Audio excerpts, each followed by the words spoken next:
Witajcie drodzy widzowie z Barcelony, nie z Madrytu. W końcu dobrnęliśmy do finiszu naszej prawie miesięcznej podróży, która dotyczyła przede wszystkim Wysp Kanaryjskich, ale jej ostatnie chwile spędziłem w Barcelonie. W Barcelonie, która jest dla mnie miejscem szczególnym, głównie ze względu na sympatie piłkarskie, których być może zdradzał wam nie będę. Mej drugiej połówki, która jest fanką w zasadzie wszystkiego co hiszpańskie, długo nie musiałem namawiać na przyjazd tutaj, więc tak oto jesteśmy. W stolicy Katalonii spędziliśmy zaledwie kilka dni, a dla porządku najkorzystniej będzie, jeśli tego vloga zaczniemy od pokazania wam, jak przez ten czas mieszkaliśmy. Zaczniemy może od szybkiego room touru, a w zasadzie to mieszkania touru. Tak się prezentuje łazienka, jest turbo malutka, ale ma wszystko co potrzeba, więc okej. Dobra. Tutaj mamy drzwi, tutaj są też inni lokatorzy chyba, tu się wychodzi no już na korytarz, czyli do windy. Mieszkanie jest bardzo malutkie, tu jest sypialnia, szafa duża, nawet całkiem porządek dzisiaj mamy. No i nasza kuchnia połączona z salonem. Farunia coś tam ogarnia, zaraz będziemy gotować z produktów, które przed chwilą kupiliśmy, bardzo fajne. Widok z okna, prezentuje się tak, taki mamy widok z okna. Nie dajcie się zwieść w tej słonecznej pogodzie, bo tak naprawdę jest całkiem chłodno. Szczególnie w naszym mieszkaniu, w którym zaraz wam pokażę. Mamy tutaj klimatyzację. No i ta klimatyzacja teraz działa, ale przez całą noc nie umieliśmy jej włączyć tak, żeby grzała. Więc w sumie to zmarzliśmy trochę w nocy. Jeszcze z takich rzeczy praktycznych, ile ono kosztowało? Nie pamiętam, ale gdzieś wam się tutaj wyświetli na pewno. Całkiem drogie było, no ale samo miasto jest w zasadzie bardzo drogie. I tak jak na tutejsze standardy, to całkiem spoko. Jak na tak krótki termin oczywiście. Bo wiadomo, że na dłuższy termin pewnie byłoby trochę taniej. 350 ml i banka 900 ml. Idziemy zobaczyć, co tam słychać w Barcelonie. Jeśli o nas chodzi, to wspólnie jeszcze nigdy tutaj nie byliśmy. Ja już tutaj jestem trzeci raz, ale pierwszy raz w tak doborowym towarzystwie. Ja od razu chcę powiedzieć, że mogłam tu mieszkać. Aha, po 5 minutach na dworze. Ale Typowa wczoraj Ferynia. przyjechaliśmy do sklepu, chodziliśmy Mati. Aha. Mi się tu podoba, że taki fajny bazar mają i tak naturalnie wszystko dla mnie wygląda. Owoce piękne, warzywa i piekarnie mają fajne na każdym kroku. Ja ogólnie kocham to miasto, uwielbiam je. W zasadzie to miasto rozpaliło na dobre moją miłość do podróżowania, więc bardzo się cieszę, że tu jesteśmy wspólnie. Mówiąc o tym, że to miasto miało niemały wpływ na moją fascynację podróżami, mam na myśli fakt, że lata temu właśnie Barcelona była końcowym przystankiem na trasie wyprawy rowerowej, którą odbyłem z 3 ziomkami poznanymi gdzieś w odmętach internetu. W czasie niespełna miesiąca udało nam się wówczas pokonać na rowerach około 2500 km z Polski do Hiszpanii. Jak mawia klasyk, piękna to była przygoda, nie zapomnę jej nigdy. Ale dość już tych nostalgicznych wspomnień i zajmijmy się czymś poważnym, czyli na przykład testem lokalnego fast fooda. Akurat czas na pierwsze poważne jedzenie w Barcelonie. Doszliśmy do jakiejś knajpy na uboczu i ona ma prawie 4000 opinii. To jest bardzo dużo. Ma bardzo wysoką średnią ocen, więc jest duże prawdopodobieństwo, że jest tu bardzo smacznie. Dużo ludzi tak naprawdę też. Tu jest sporo ludzi, tutaj przychodzi, jest bardzo tanio, bo za to co wzięliśmy, czyli falafela i za takiego kebaba z wołowiną zapłaciliśmy 7 euro. Zapakowany szczelnie bardzo, trzeba trochę powalczyć, żeby się dostać.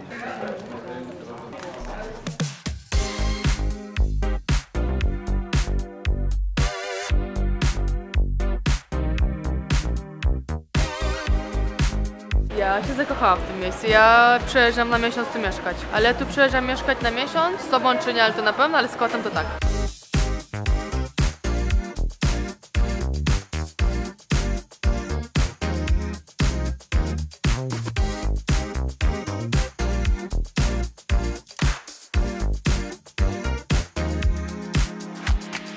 W ogóle muszę wam się do czegoś przyznać, drodzy widzowie, a mianowicie do tego, że dzisiaj mi się turbo nie chce nagrywać. Poza tym jest mi dzisiaj zimno, dlatego ubrałem czapkę zimową.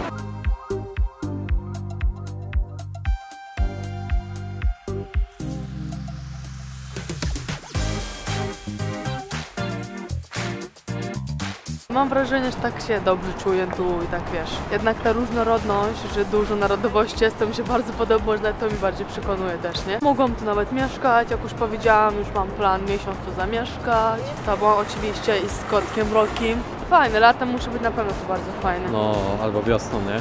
Wiosna, no może lato za gorąco by tu było.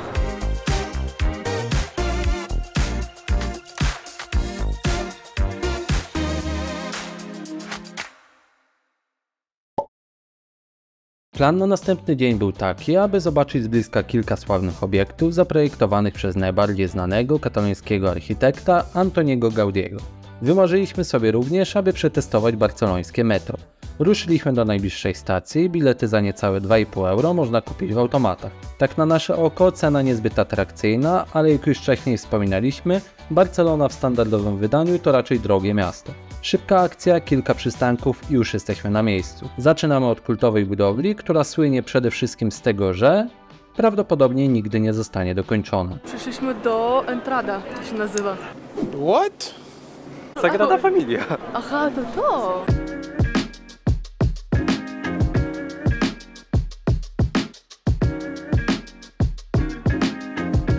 Opinia z pierwszej ręki na temat budynku Sagrada Familia. Bardzo fajnie jest, ale non stop w budowie chyba. I to chyba przyciąga turystów. Ciebie przyciągnęło? Nie, wolał, żeby on był zbudowany, żeby tego kranu nie było z góry. Nie Kranu? wiem. No tak się mówi po rosyjsku. Dużo jest ludzi w ogóle tutaj. Azjatów jest dużo, moich jest dużo.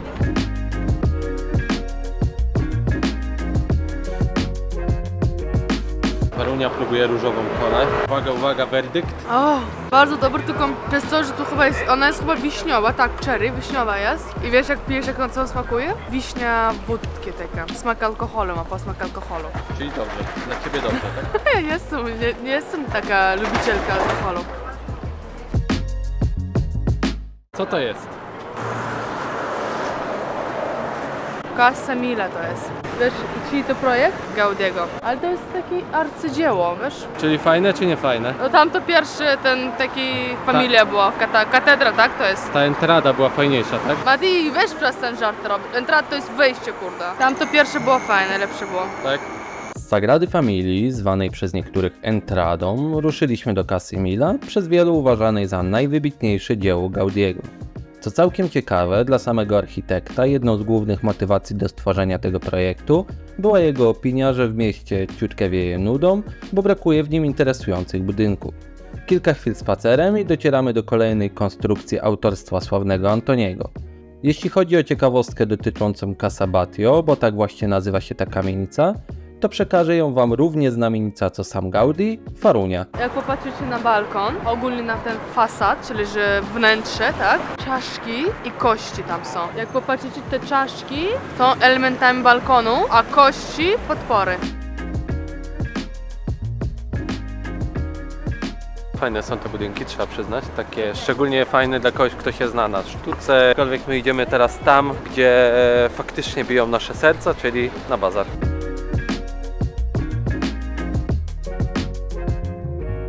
Masakra tyle ludzi, nie? Ten bazar w ogóle słynie się z takich właśnie wyrobów mięsnych, serów, owoców i warzyw. I z dużej ilości ludzi. Ale to jest masakra, ile ludzi tu jest.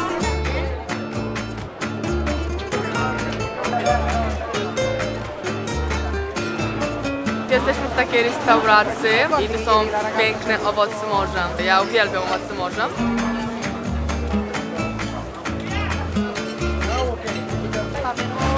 Dobra. I to ciekawe, w Hiszpanii oni ziemniaki nie obierają w ogóle, jeżeli to nie fritas, jeżeli to nie frytki, nie?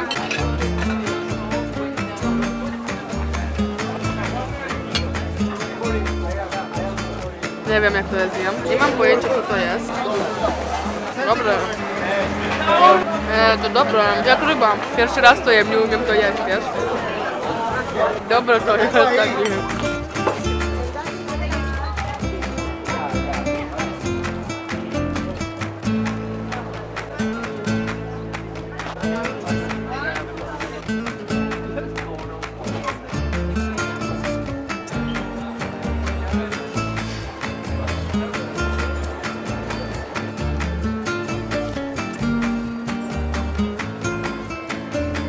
Dobro, kupiliśmy kiełbaski, salami, czyli tak to się prezentuje. Ostre przyprawy, garlic i czarny pieprz.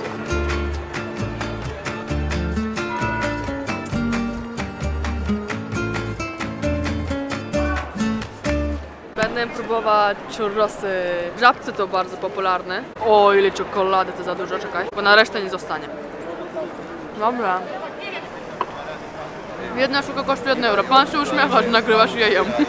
Ten dzień skupiony na zobaczeniu z bliska najbardziej kultowych miejsc Barcelony oraz skonsumowaniu jak najwięcej katalońskich specjałów kończymy na La Rambli. Jest to najpopularniejsza ulica w mieście, a nawet znajduje się w czołówce europejskiej, jeśli chodzi o te kategorie. Podejrzewam, że przoduje również we wszystkich rankingach zrzeszających miejsca gwarne oraz tłoczne, bo ludzi jest tutaj cała masa, w zasadzie o każdej porze. Podobno grasuje tam również sporo kieszonkowców, więc na pewno warto być czujnym. Tymczasem przechodzimy już do ostatniego dnia naszej barcelońskiej przygody i powoli zbliżamy się do punktu kulminacyjnego całego pobytu. Witamy Was kolejny piękny poranek w Barcelonie. Dzisiaj jest bardzo wyjątkowy dzień z dwóch względów. Po pierwsze dlatego, że jest to nasz ostatni dzień tej podróży, prawie miesięcznej podróży. Ale co ważniejsze, dzisiaj jest bardzo istotny dzień, bo jest dzień meczowy. Tak, dzisiaj idziemy na mecz. Ja pierwszy raz będę na meczu takim. Nie dość, że pierwszy raz na meczu i to od razu na meczu najpiękniejszego, najwspanialszego klubu w historii futbolu, czyli Barcelony. Ale póki co idziemy jeszcze ogarnąć parę spraw, zrobić zakupy na dzisiaj i na jutro, bo jutro wyjeżdżamy.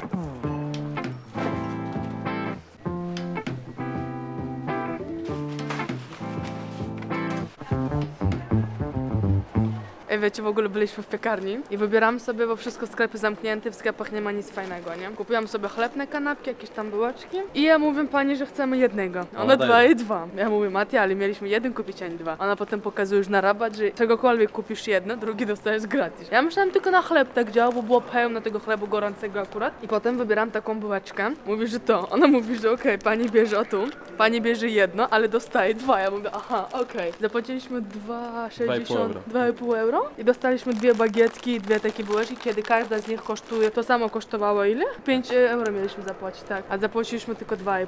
I taka gorąca bagietka prosta z pieca.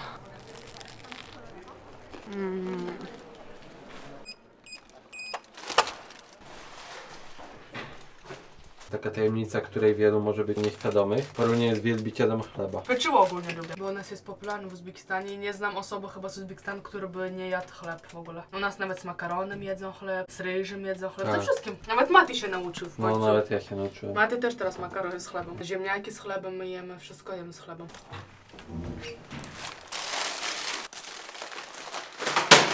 Akurat chciałam, żeby najmniej to spadło, bo się rozkruszy.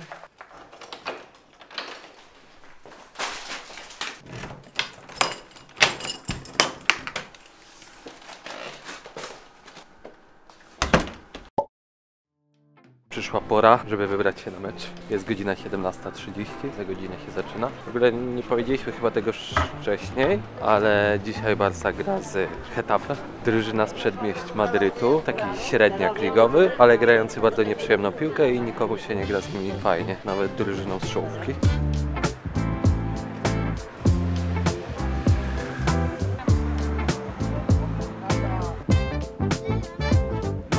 Jeśli chodzi o informacje takie bardziej techniczne, to my nasze bilety kupiliśmy kilka tygodni temu na oficjalnej stronie. Zapłaciliśmy za nie po 50 euro mniej więcej. Podejrzewam, że nawet jakby ktoś tu przyjechał i w dzień meczu chciał zdobyć bilet, to nie byłoby problemu, bo wczoraj chodziliśmy po mieście i było kilka punktów, gdzie sprzedawali bilety na ten mecz.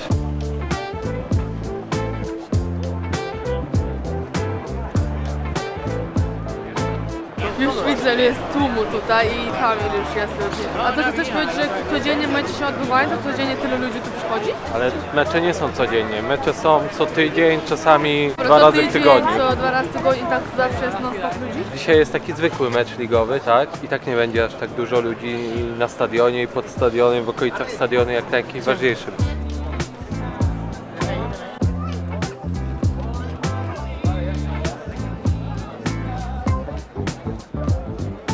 Jak wrażenia póki co? No, wrażenie bardzo pozytywne, fajne. Ja w ogóle się już na wejściu zgrzałem trochę, bo mieli jakieś wątpliwości odnośnie mojej kamery. Chyba im nie pasowało to, że wygląda na profesjonalną, ale no przepuścili. Były dywagacje między dwójką ochroniarzy, ale miła pani powiedziała, że mogę iść dalej. Miałem stan przedzawałowy. Na stadion udało się wejść bez większego problemu, nie licząc sytuacji, że ochrona zainteresowała się moją kamerą. Szybko jednak doszli do wniosku, że nie jestem osobą potrzebującą specjalną akredytację, także w pełnym dwuosobowym składzie mogliśmy obejrzeć nadchodzące widowisko. Mówiąc o składzie, warto w tym momencie wspomnieć, że w wyjściowej 11 gospodarzy nie znalazł się tego dnia Robert Lewandowski, który na tym etapie sezonu znajdował się w wybitnej formie, ale ze względu na dość, delikatnie mówiąc, kontrowersyjną decyzję hiszpańskiej federacji, miał bana na ten mecz i musiał pauzować. Nie będę się teraz bardziej zagłębiał w tę sprawę, ale zainteresowanym i niewtajemniczonym polecam wygooglować temat zawieszenia lewego z minionego sezonu.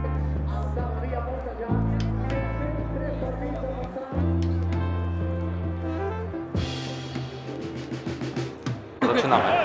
Pierwszy gwizdek. Komu kibicujesz najbardziej? Ja kibicuję chyba bardziej, bo więcej emocji będzie, bo u siebie grają. Dembele też gra. Ja go lubię, bo non sobie jak Mati oglądał kiedyś mecz i ja chyba razy 100 słyszałam Dembele.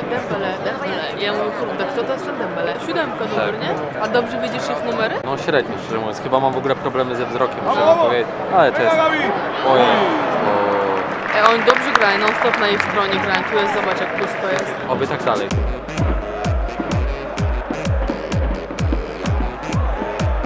Nie, jednak ja nie jestem za Barcą. To gra Zielona. Gdzie pisze to? Ja jestem za Hatafem.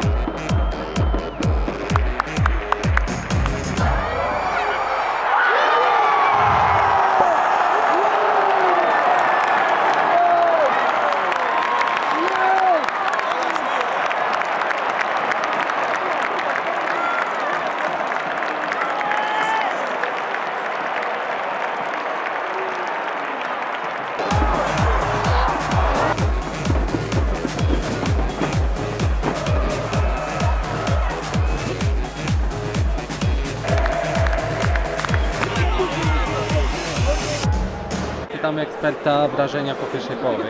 Jak pani ocenia? Eksperta, który pierwszy raz w życiu przyszła na mecz. Oceniam bardzo, bo emocjonujące. Kto przeważa? Przeważa bardzo i to bardzo niestety Barca. 1-0, ale wiem, że Getafe wygra, bo ja bardzo kibicuję, a wiem, że jak ja naprawdę od serca kibicuję, to moi wygrywają zawsze. Więc twoje przegrają, a moi wygrają. Szybka ocena eksperta, dziękujemy. Prosto z Też Camp Nou. dziękujemy i teraz idziemy po coś do picia.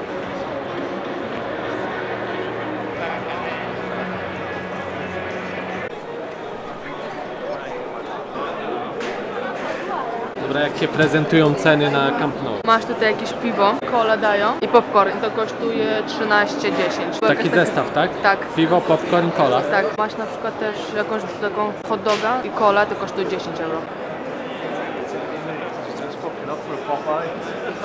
Rozgrzewka znów i znów zaraz będzie 45 minut. Mam nadzieję, nie dodadzą ani minuty. Albo, że będzie Getafe na ich czas korzyść, to tak, niech dodają w takim razie. Trzymajcie, drodzy widzowie, też Getafe, koszulki, proszę was bardzo. Bo tak jest szkoda tak naprawdę. Ja założyłem, że zawsze jestem za tą drużyną, za którą mniej kibicują, za którymi mniej są po prostu chętni. Kibicuję zawsze, bo jest mi szkoda.